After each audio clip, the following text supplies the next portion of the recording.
I'm Ryder the Science Kid. Welcome back to my channel. Today we are doing an experiment about the Bernoulli's principle. This is Finn.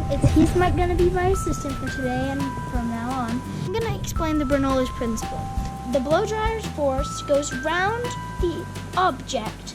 The velocity increases while the pressure decreases. Then it's equal, so it's like shakes in the middle a little.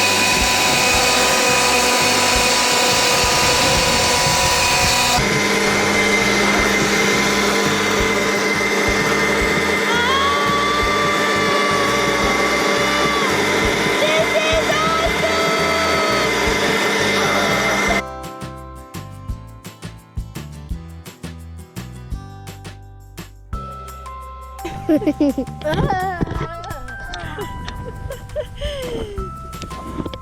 the cone! Ow! that hurt.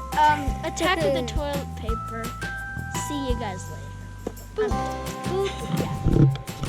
Hey guys, if you like the video, click that like button and subscribe to my channel if you liked it even more, and make sure to hit that notification bell below if you don't want to miss any of my newest videos. See you guys later.